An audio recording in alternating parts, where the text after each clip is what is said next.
Good evening and welcome to week 16, episode 16 of They Call Me Coach. I'm your host, CJ Lee, and I'm joined this evening by a colleague and friend, an amazing coach, Andreas Kapoulas. I never know if I pronounce your name correctly, Andreas, so I always apologize before we start, but if I've butchered your name, it's not intentional at all. How do you pronounce No, it? perfect. You said it perfect. It's Andreas Kapoulas. Oh man, Yeah, it's as if I'm it Greek. was. Yeah, you you hit it on the nail. So it's a pleasure to be with you, CJ. Excellent. Thank you so much for joining us this evening. Look, as we do every week, I always try and talk about how I know the guests. I've been really fortunate to to watch Andreas's career over a period of years. We're both on the South Coast. We've had we've you've coached players that are friends of mine. Flo Ward still competes it in your club and in your program. So we've had opportunities to talk. And then last summer, I was really kind of fortunate that you agreed to take part in a kind of short film that I made. I was just rewatching that this week, and I'm going to try my best not to ask you the same questions as I asked you last summer. But yeah, I really appreciate you taking the time out in a crazy time. I mean, obviously, we've tried the last few weeks not to refer to these unprecedented times that we're in, because that word has been used and overused so much in the last few weeks. But tonight we are going to talk a little bit about how the pandemic and how the lockdown has affected us as coaches and as programs.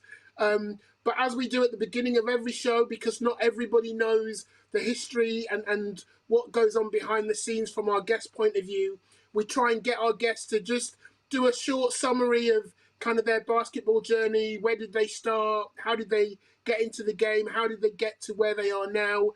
Just so it gives people a sense of the context and the work that we all do to be in the positions we're in today. So, Andreas, if you could start by giving us a summary of your basketball journey. How did you start the game? Where did you start? How did you get to where you are now?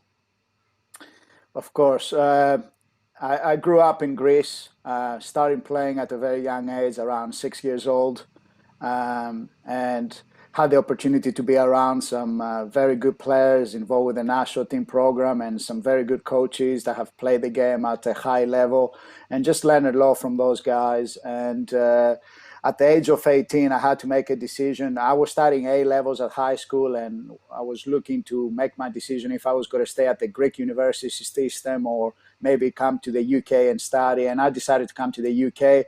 I was a good player, but I know I was not going to be a guy, making big money with a professional contract, maybe playing in the top division. So I thought, I think education is the most important thing anyway. So I just wanted a good education, and my father was very influential in that regard. So I decided to come to the University of Bath in 1999 to study economics. And then I wasn't planning to get involved into coaching. I got involved the first year playing in the university team, and somehow one thing led to another. I ended up coaching the university team towards the end of that year. And then they asked me to coach the men's side and then the women's side eventually.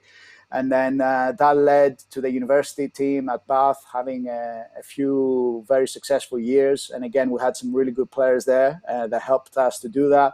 And the opportunity came to coach National League with the Team Bath Romans to start with David Roper, who was the coach at the time there.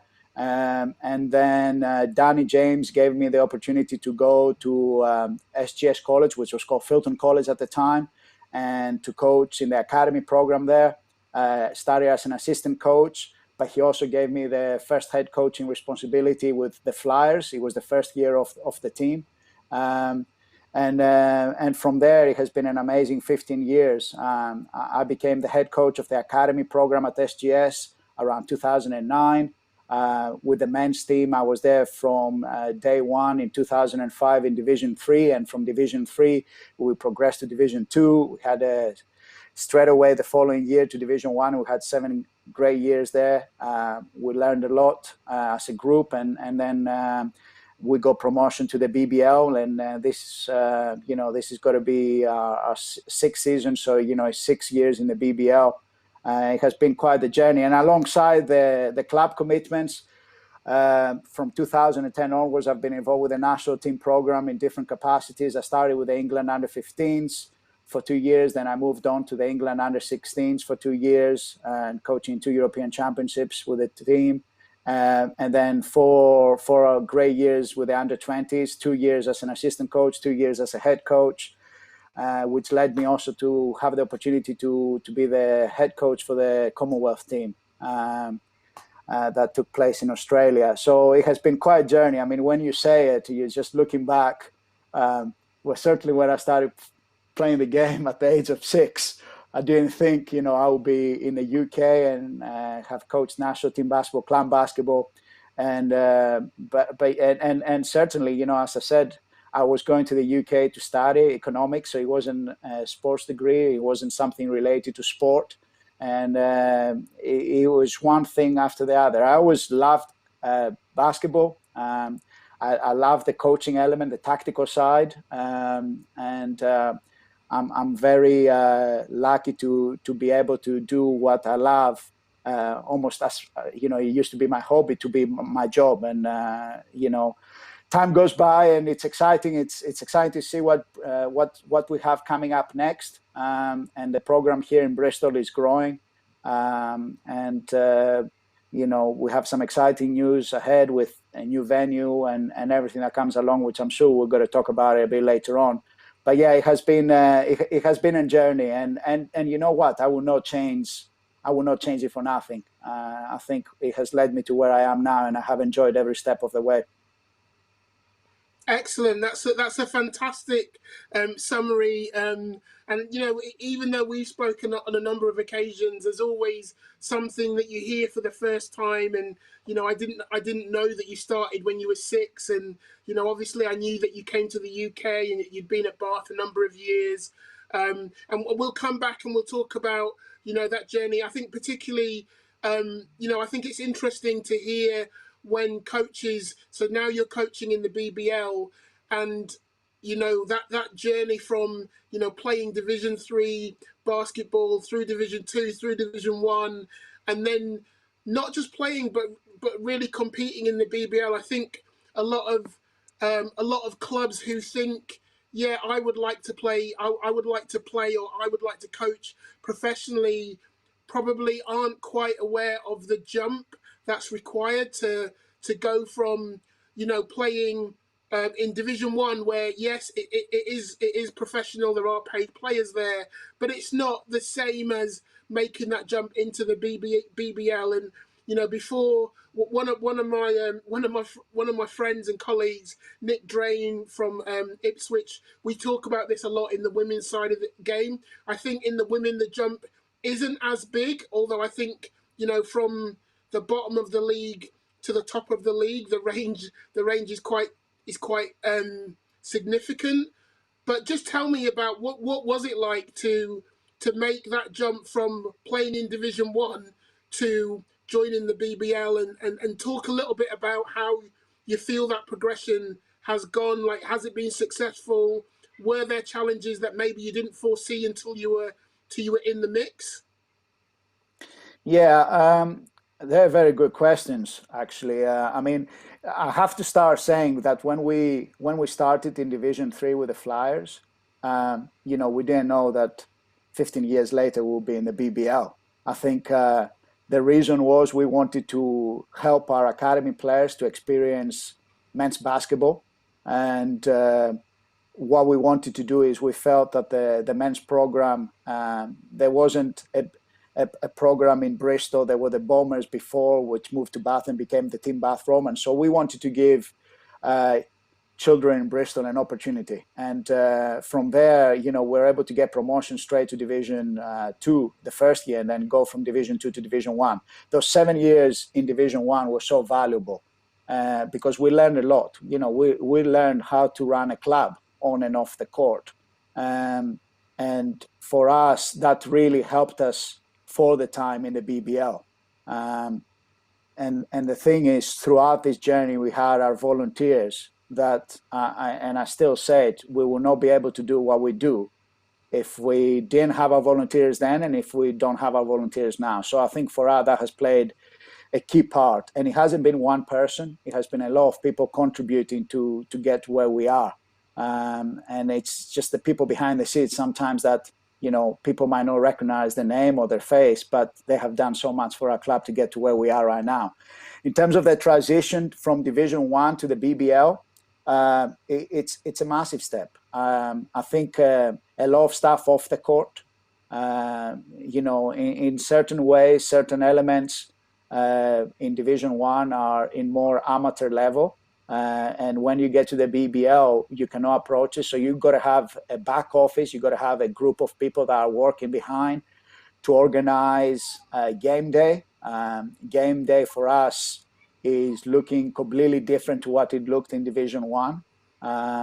There's no question about that. We will get big crowds in Division One, but the reality is it has elevated in a lot of ways. The commercial side of things, how we operate with ticketing, merchandise, corporate hospitality, all those type of elements. There were stuff that in Division One we were not able to take it to the level that we wanted. And a lot for us helped having an entity like Bristol Sport, and how the transition from Division One to BBL happened was Steve Lansdowne, who owns Bristol Sport. He basically, we approached him, we reached out to him. He had just taken over Bristol City and Bristol Rugby. He had bought the clubs, and he was looking to establish this entity of Bristol Sport, this sporting family in effect. So we took basketball to him. We made a business proposal, and he had his whole idea. He had a trip with his son in Barcelona, and he had seen, the football stadium and the basketball stadium all being on the same site, and this multi-sport approach that you see a lot in Europe, and that was his vision. And with having basketball there, that was a way to get closer to where he wants to go with everything. So joining that family for us has been amazing, because we've been able to have a expertise off the court in terms of commercial and ticketing. Without a question, we will not be able to make that transition from Division One to BBL. But at the same time, I need to stress the importance of SGS College, because they've been there a constant throughout. And sometimes people forget about that. The college has invested significantly to basketball, and we will not be able to do Division One basketball if it wasn't for the college. We would not be able to do BBL if it wasn't. And we're talking about the new facility and the bigger venue, which obviously will be fantastic. But all those steps that we've taken, it comes down to SGS's commitment to our program overall, not just the senior men's team, the women's, the junior teams, boys and girls. We will not be able to achieve it like that. So it has been a coordinated effort. And in terms of the basketball side, budgets change. You're in a situation maybe in Division One where you have maybe 2 or 3 guys on professional contracts, and now you have a lot more guys in your roster on professional contracts. In Division One, most of the players are working with other jobs, and you train mostly in the evenings. Some guys are kind of maybe part-timers or maybe university studies. When you go to the BBL, you need to have a group of players that are professional, and that varies within the different teams. And you might have some people that still may be working somewhere else part-time, and they may be doing things like coaching, mentoring, or any different type of business. But it's more of a daily affair, and also you don't train in the evenings, you train during daytime. So just the overall operation, from being a Division One club to becoming a BBL, it's a big step, and I don't think people sometimes recognize that, but it is a big transition. And if you don't do it right, and I think what has really helped us, if you don't do it right, you've seen some examples of clubs coming to the BBL and perhaps not being ready for it. And I think us being in Division One and doing it in this type of way, the right way, I feel, has prepared us for the next step in the BBL. And we've learned so much over these 6 years. I mean, constantly our program is improving on and off the court, and we're adding little bits. And obviously, the big one for us, the big game changer, will be the venue. Hey, look, look. Firstly, I want to say it's really refreshing to hear that even in a professional club, that volunteers still remain a big part of the success of a club. And I remember watching a game of yours last season. I think it was the last game of the year. It was one of those. I think you had two big games. I think you had a game against a London team, maybe London United, and if you'd won that game and you'd won the last game against Surrey, it would have at least given you a chance for the playoffs. And I remember, it's difficult. You played in that Surrey game, you lost, but I remember at the end of the game, you coming out across court and coming up to all the fans and supporters, and I know there are a lot of volunteers in that crowd as well, and just almost shaking everyone's hands. And I think you're not the only person I've seen kind of give kind of the respect to the people that follow, but it's rare to see that.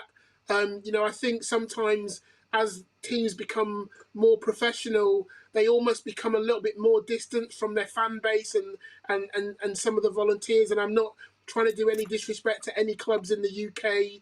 I think almost every sports organization in the world at some level still relies a lot on the input and the passion and the sacrifice of volunteers.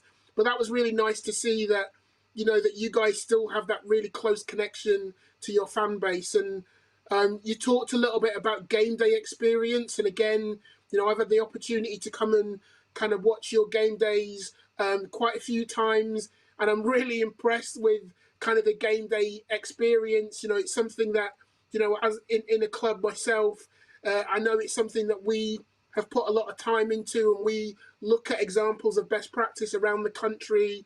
Bristol is definitely one of the examples that we've looked at and said, look, how can we get a bit closer to that, or what can we learn from seeing kind of some of the things that you guys do.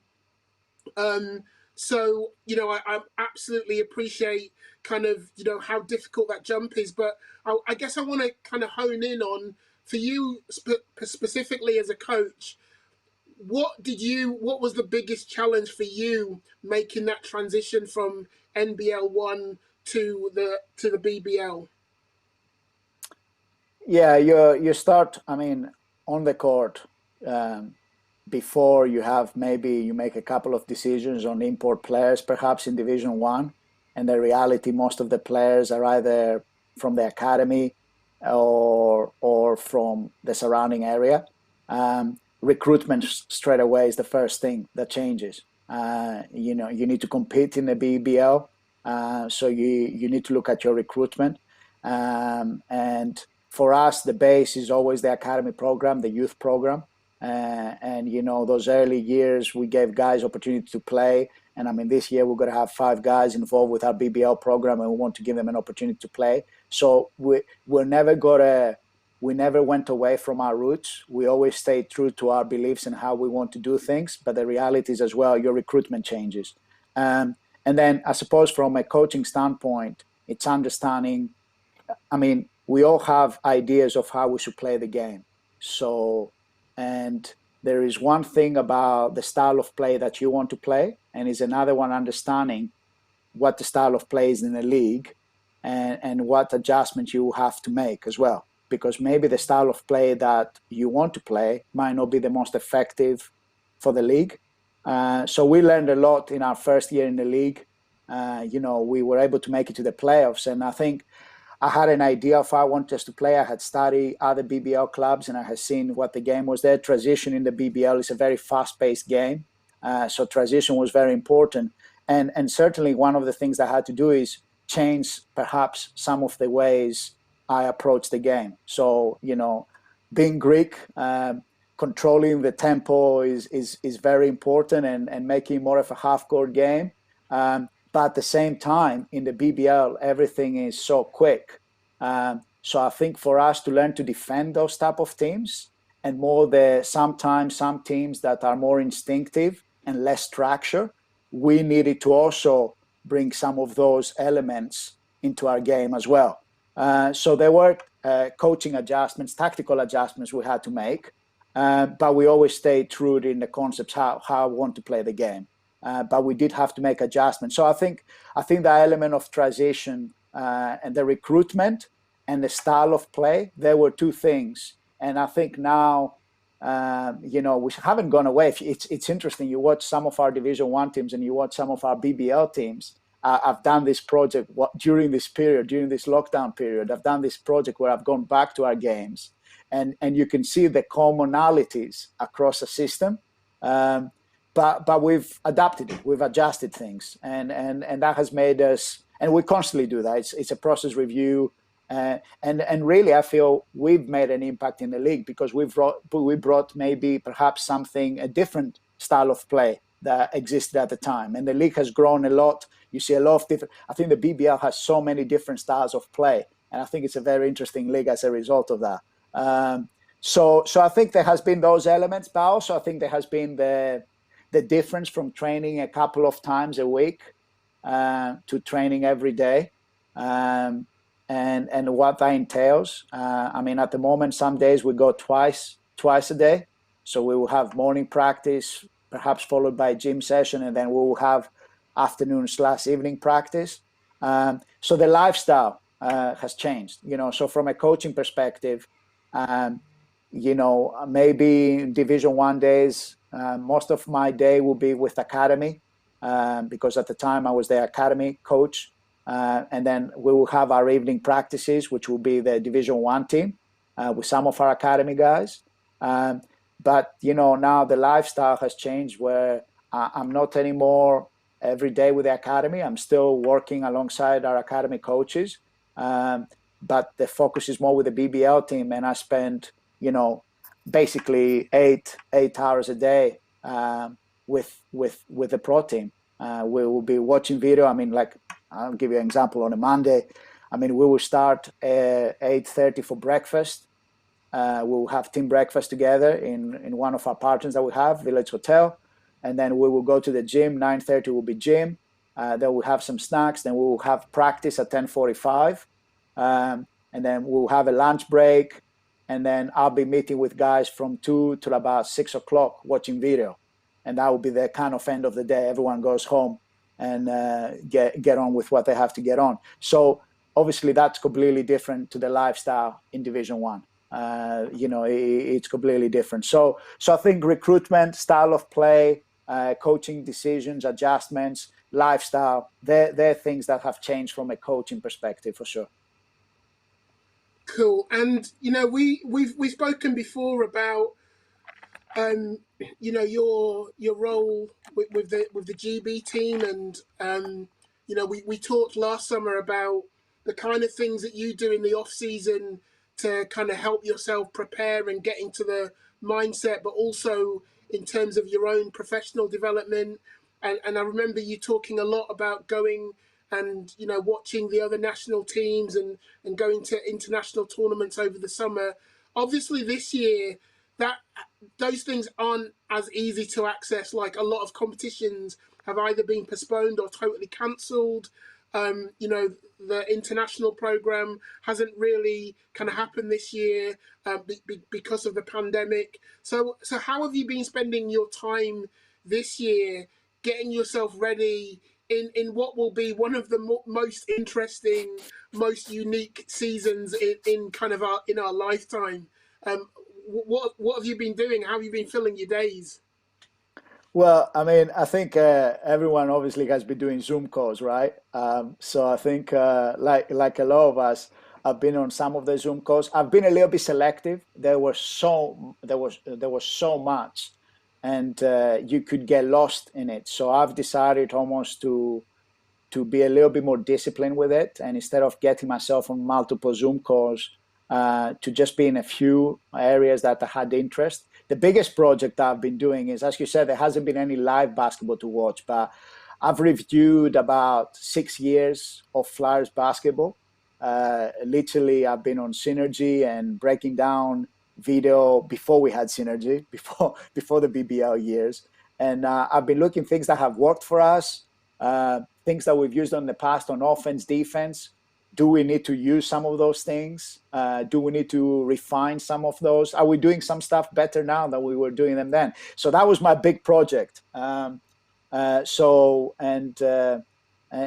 has actually been very beneficial. But I've also watched a lot of teams that maybe during the season I don't get to watch. I've a lot of EuroLeague games, Champions League games. I think that has been really good. And again, really focusing on teams that maybe we have some similarities in the style of play, um, or perhaps the way we approach the game on the defensive end. So I have kind of really focused my efforts. So Hapoel Jerusalem has been one of the clubs that I've been watching quite a lot. Maccabi is another one.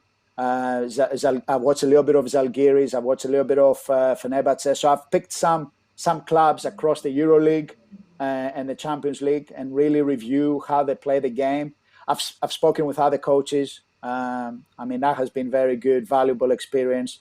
And and also spend a lot of time with my players. I've been reviewing. What I've done is, I mean, we've been watching games, but also I've been preparing clips on them.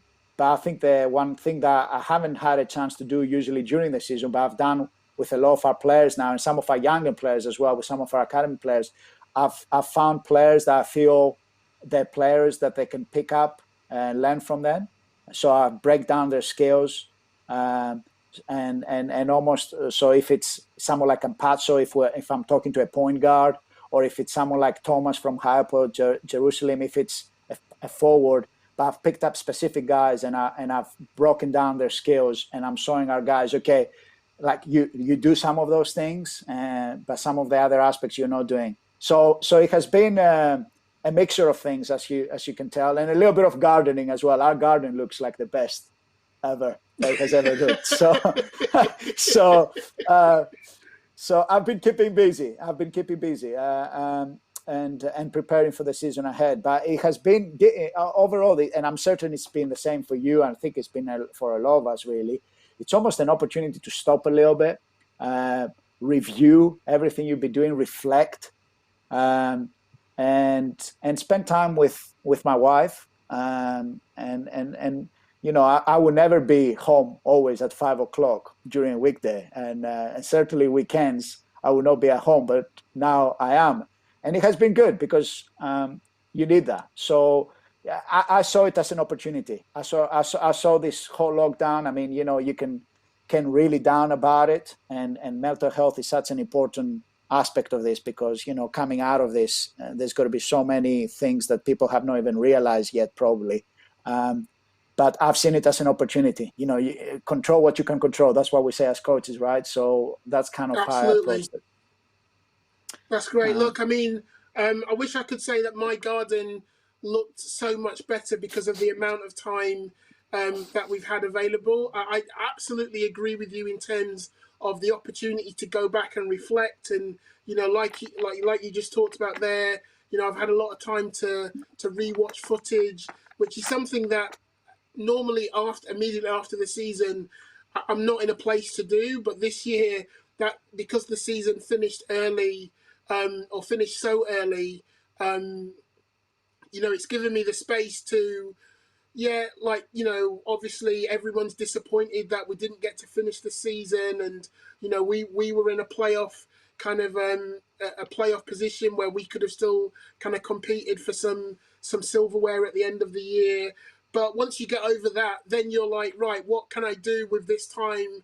And I think the thing you say about family, again, so important. I know so many coaches who sacrifice so much during the course of a season that we have very unique, special families that kind of get it. They kind of understand the need for us to have to be so driven, and basketball consumes so much of our time. And to have a time like now, which we might never get again unless we really go out there and make it, to kind of reinvest in those relationships. It is, I was just talking to you pre-show about, the need to really invest that time with family is so important for all of us, not just for us in our basketball communities. But what I do want to pick up on is, we've talked before about.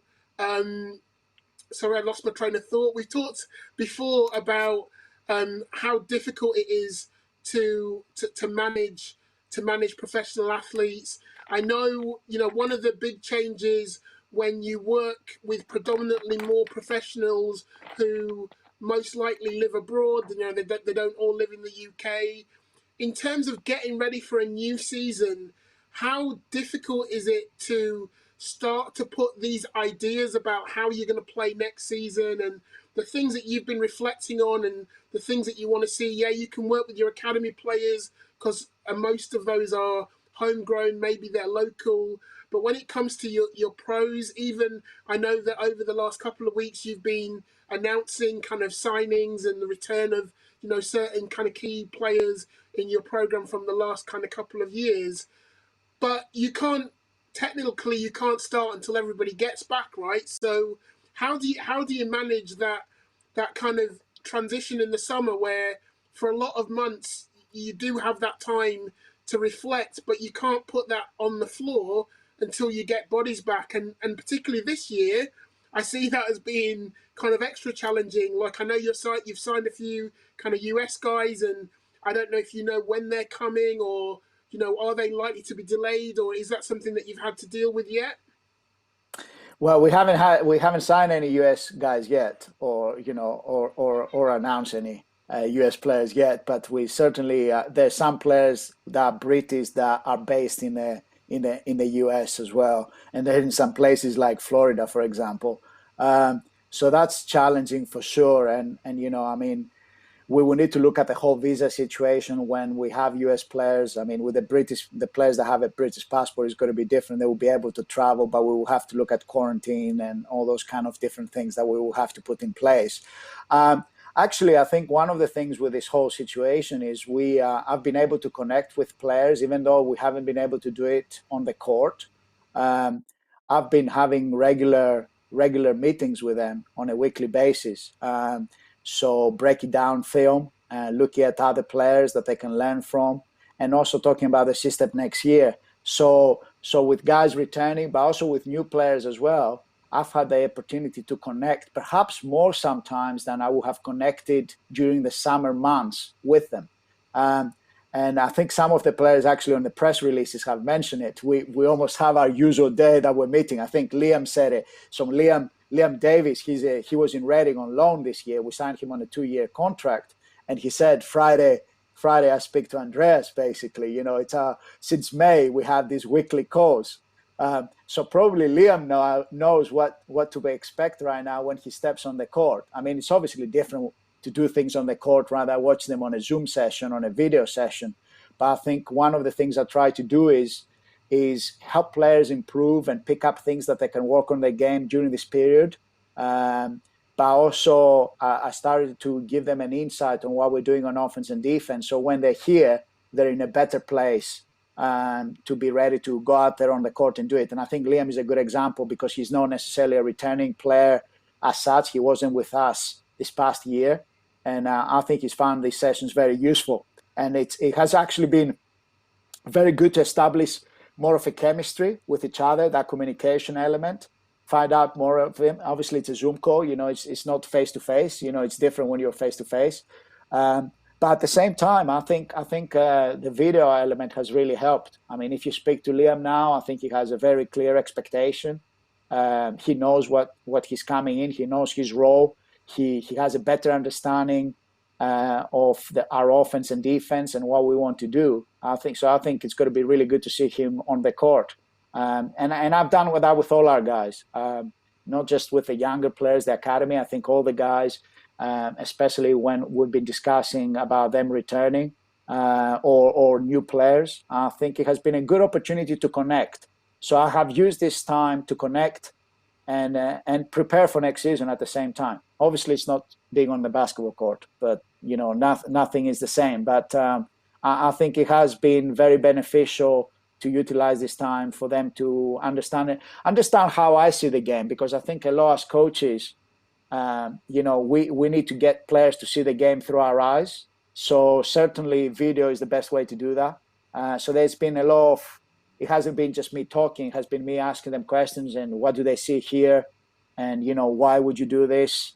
When you're going to do this, how you're going to do it. So it has been a lot of those type of discussions as well. And you can do these things. You don't believe how efficient you can become now. Like, we have our weekly call and it takes us 15 minutes. We say quick highs, how's everything, how's family, blah, blah, blah, all that kind of stuff. And then we just go into it, watch the video, we talk to each other. And that doesn't take more than half an hour. So it has been really beneficial, I think. Excellent. Well, look, I just want to apologise to any Bristol Flyers fans out there who think that they may have missed any signing announcements. That's probably me kind of misreading some of my Instagram posts, and so I'll go back and double check my own kind of social media accounts. But I hope to see that those signings are going to be announced soon. I'm always interested to see who you sign, and to that end, I was talking to some coaches recently about, do they recruit to the type of game that they want to play? So you just talked about seeing basketball through the coach's eyes, or do you recruit the best player available and then know that you might have to modify how you play the game to fit the strengths and weaknesses of those players. So how do you start? Because obviously, all coaches, any coach who's really honest knows that they see the game of basketball in a particular way, and it's not right or wrong. It's just the way that they see it. Um, so where do you start? Do you say, right, this is how we want to play this year, and therefore I'm going to recruit to that style of play pieces that I think can work, or do you say, right, let's have a look who's available right now, and let's amass the best 12 players we can for the money that we have, and then start to do some tweaking to your own philosophy? Yeah, that's a great question. I think that's something that we had to spend time to decide how we're going to go about it. And there's no right or wrong. Either way can be effective. I think for us, we have a system. I talk a lot about Flyers basketball and what that means. So there are certain things that are non-negotiable for us in terms of how we want to play the game. But the system can have adjustments. We can have within the system different ways of playing and adjusting things as well. So in terms of how do we go about it, we certainly see what's available in the market for our budget. But really, we mostly recruit in terms of how we want to play the game. And I'll give you an example. We like to stretch the floor quite low and play out of 4 out, 1 in, or 5 out kind of shapes. So, at the 4 spot, the last few years, we were looking guys that can stretch the floor, but also can play inside as well.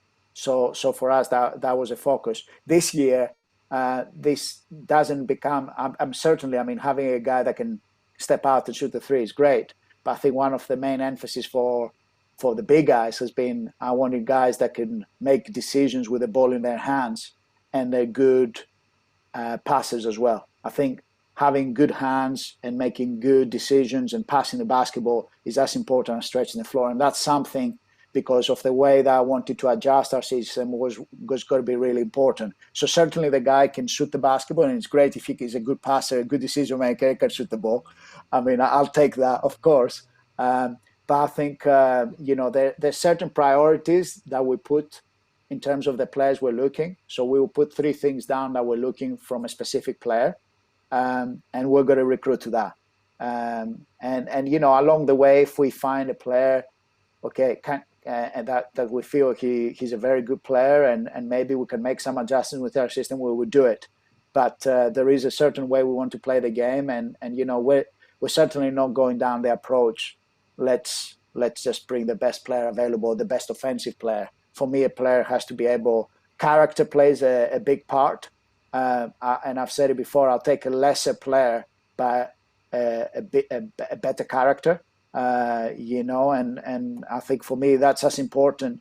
And also, there's certain things, guys that are coachable, guys that listen and they want to play a team game. There's certain things, we will not go just so we can bring a guy that puts a lot of points on the board. So I think we have a system and we recruit to our system, and certainly over the years, that has worked in an effective manner for us, and we will continue that. We talk Flyers basketball, Flyers way. There's certainly that in terms of how we go about it, and it's very important for people to understand that. So when I speak to players, I'm very honest and transparent about what to expect from the program, but also what our expectation is, because it has to be a good fit, not for the club, for the player, but the player for the club. They've got to understand what they're coming into. And so it has to be a two-way thing. So I think for me, the interview process is very important, and speaking about with other coaches, other players that know the particular individual. So we cannot, unfortunately, we're not in a situation where we can fly guys in and have a look at them and do that. We don't have that type of budget. If you're Olympiacos or Panathinaikos or Madrid, Real Madrid, you can do those things. So for us, I try to maximize to learn everything about the player. I spend hours watching on Synergy. I've got Nick Burns, my assistant coach, who's been with me from day one in Division 3. Nick has a great eye for things. He spends a lot of time analyzing players, and Chris Bourne as well. And again, it's not just me. It's a real team effort behind it. So we spend time and we analyze things. Excellent. So last couple of questions, and I really appreciate your time this evening. Of course. Can you tell me a little bit about how the GB experience has maybe either helped your BBL kind of experience, or vice versa? Has it been that the BBL experience has really helped your GB experience, your GB kind of approach, or vice versa, or is it a totally mutually kind of agreeable situation working in those two programs? I think they have both benefited. My experience in the BBL and Division 1, just my overall coaching experience has helped me with the coaching internationally. But likewise, I've learned so much coaching the national team, coaching against great coaches in Europe and overseas, but also working with the coaches. I had the pleasure to work with a lot of great coaches here in the UK, and the players as well. Learned so much from the players as well, working with the GB players, under 20s, under 16s, the men now. They learn so much. So I think, I would not say one has helped more than the other. I think I would not be where I am right now as a coach if it hasn't been for those experiences, and they have certainly benefited me in different ways. But, I think you learn constantly as a coach. You keep on developing, and the experience with the GB program, and I think the things that you go through, and in a very short period of time. We prepare usually within 2 weeks. We need to prepare for the European Championships when some other national teams are preparing for months. So you learn to be a lot more efficient at times. You learn to coach on the go, which is an important skill to have.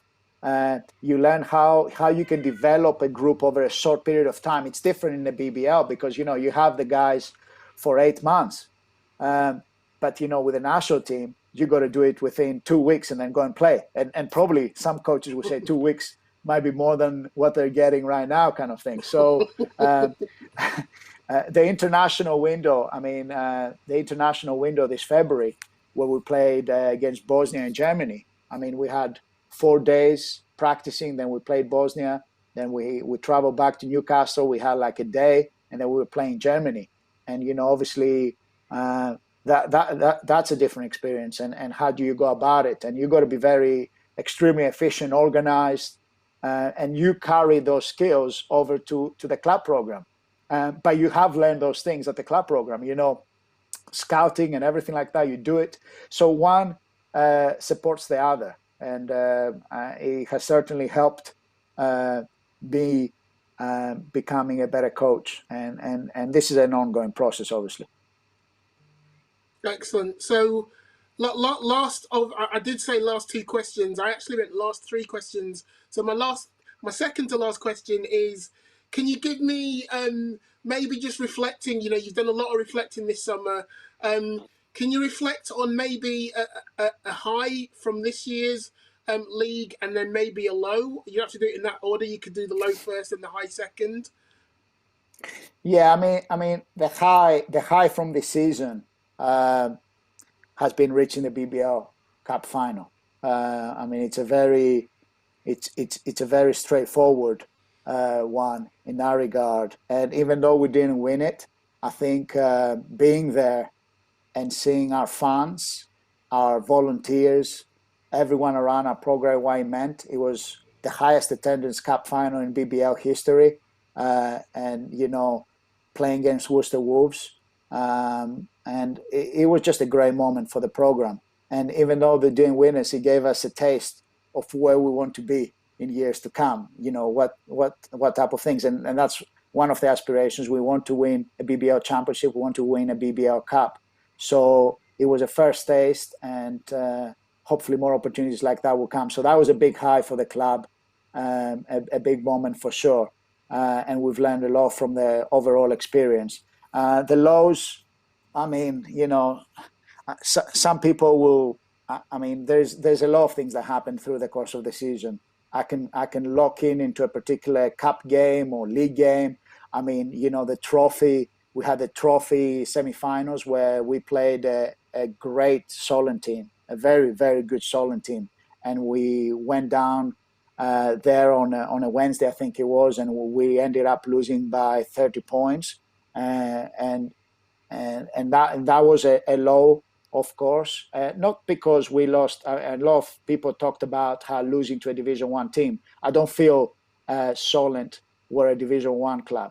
I think, and I think it's unfair, like to even go. They're a very good basketball team. It doesn't matter if they were BBL Division One or anything. We were playing a very good basketball team, and they had a great game, and we didn't have a good game, and they beat us fair and play. And I think Matt has done a fantastic job with the program there. But you see, for me, I would not really describe that as a low. I think it's because, yeah, I suppose there is that high and low of a cup final and then getting knocked down by what is perceived a team from the lower division. I think there's a few things I could say as low, and they're as low as Solent during the season, but that's kind of the life of coaching a little bit, those highs and lows. So I think you've got to be able to manage those. But certainly, probably the Solent loss was one. But I think in a way it's a shame that the season did not carry on, because I would have liked to see the effect of that loss moving for the last 8 games in the season, because we came back after that loss and we beat Solent at home. And it was a double-digit win, and that was good because it showed some character. Guys could have checked out potentially at that point, and there was some really harsh reflection that we have to take from that game.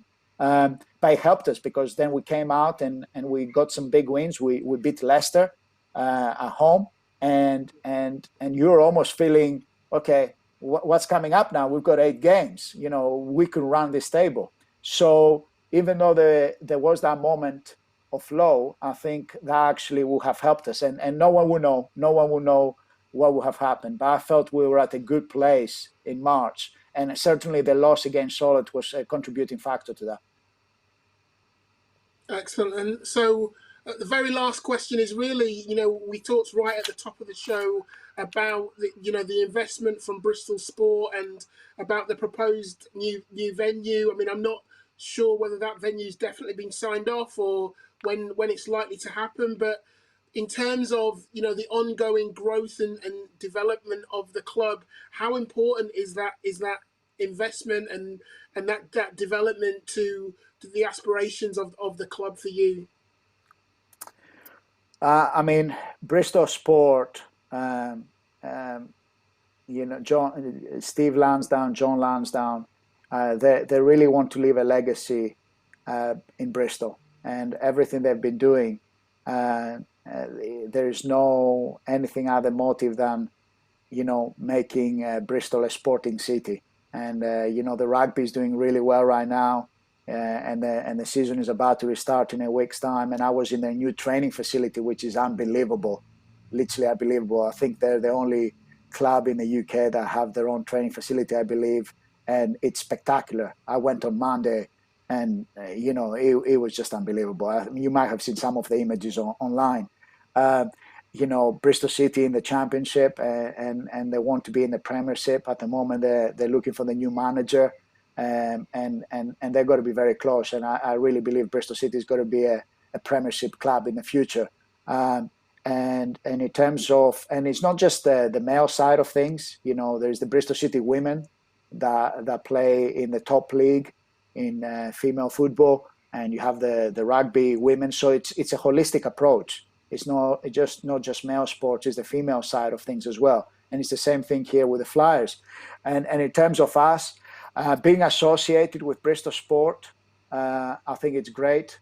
The cross-fertilization, if you want to call it, all the opportunity. You see our logo everywhere alongside Bristol City and Bristol Bears. That's an amazing feeling, and it helps us in so many different ways, and it will only get bigger. And really, the game changer is the venue. Having the venue next to Aston Gate, estimated of about 3,000 to 4,000 seats capacity. You might have seen the video on the YouTube page, and the thing is with people is like people sometimes will say, oh, it's just a video. But the thing is, they need to go back, whoever says that, they need to go back and see the Aston Gate video before it was refurbished and see it now. And the video was a mirror of what's happened in the stadium now in Aston Gate. Aston Gate now is a 27,000 seat capacity football stadium. Bristol Sport can bring the vision to life for sure. There's no question about that. And it's going to be a game changer for us. Obviously, the things that you can do from a ticketing perspective, commercial, what it will mean for the whole program, and bringing us closer to our sporting family. Imagine, the opportunity for a family going to watch a football or a rugby game, and then have a bit of dinner over there at our sports village, and then go and watch a basketball game later on. What a day that would be, right? So we're very excited about it. It's 2 years away. We're hoping it's, obviously with everything that is happening, the timelines are not affected. We're going to be talking a little bit more about it in our social media and stuff over the next few weeks. But it's something that we look forward to, and certainly to help our aspirations in the BBL, but also our future aspirations. All BBL clubs are looking at Europe. The league is hungry. You have some really good people working, and I know sometimes the BBL gets a little bit of criticism, but the clubs are trying to do the best for the sport, and London Lions being in Europe is great, and everyone should get behind them right now. Leicester was there a couple of years ago. We as a nation, we as a country, we need to be supporting London Lions. We have to want them to do well, because that gives credibility to our league, and it just puts British basketball in the map. British basketball, the national team. I think people take us they take us serious now when they play GB basketball. You can see the change when I was with the under 16s and how teams look at us now. When I speak to the Greek coaches, they know that British basketball can be a force. So we want London Lions to go and do well. We wish them all the best, and we want more BBL clubs. So I've gone a little bit on a tangent, as they say it, but I think it's just to understand that there's a lot of clubs at the local level working really hard, and everyone should get behind it. And there are issues, but part of the solution rather than part of the problem. I think that's a big thing. And in terms of us and Bristol, the new venue will change a lot of things, and it will certainly help us get closer to our aspirations and be part of the sporting family that Steve Lansdowne is working so hard to progress and make better every year. Excellent. Well, look, I know how, I know how difficult it can be for clubs, up and down the country, and not just basketball clubs, but for sports clubs to find people, like the Steves, to really understand the vision and the potential of what can be achieved when people work together. And I think that model, which is so prevalent across Europe, that kind of hub club model of a variety of sports working together in partnership and gaining the benefits of, expertise and facilities. It has been so powerful. It's something that hasn't really happened in the UK. I think, if you think back 20 years ago, actually, Manchester were trying to do something along those lines, and it kind of happened for a while and didn't take off to come and be part of kind of our basketball family. But I also know that there's a pressure that comes with having a great shop window, because you still have to fill it with a great product. And I feel like our men are doing a fantastic job of filling our venue with a great product. Our junior programs are doing an excellent job. Our women's program is doing a good job. I want to say it was excellent. If we'd been able to finish the season this year, maybe we could have said we're doing an excellent job as well. But I know that brings an added pressure, and it's a good pressure. That's not a negative. I think we all need consistent motivation to be a little bit better every year, or to be a lot better every year. And I hope that venue does that for your club as well. I'm sure. I know you, Andreas. I know you're a person of integrity, and you talked a lot tonight about the importance of character and having a process and a plan. And I hope that you kind of fulfill that kind of ambition that you have kind of within the team and within the program. I want to thank you so much for taking some time out. It's been a fantastic opportunity for me to listen to kind of some of your ideas and your experiences. The reason I started this show, apart from it being the pandemic, was I wanted to learn from people who are out there in our community. I've been overwhelmed by people's willingness to come on and to share their ideas, and we're going to go on, indefinitely. We're at least going to go on for the next 4 weeks, but I would love to have you back on the show at some point in the future. I will definitely be coming to check out kind of a BBL fixture as and when it fits in with ours. Normally, we watch one of your games after we come and play your women's team. So, I'll definitely see you in the coming season. And send my love to you and your family. And yeah, just take care. Thank you so much for being on the show.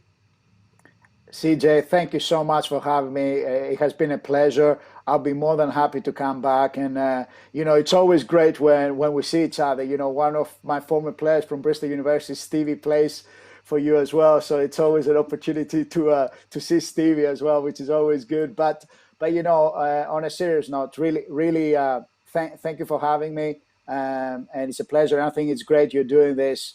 It's great to hear players, coaches, their thoughts. Have they been dealt with things, and it's part of the learning process. So a big thank you for me for all your efforts as well, because this is something great that a lot of people are benefiting from.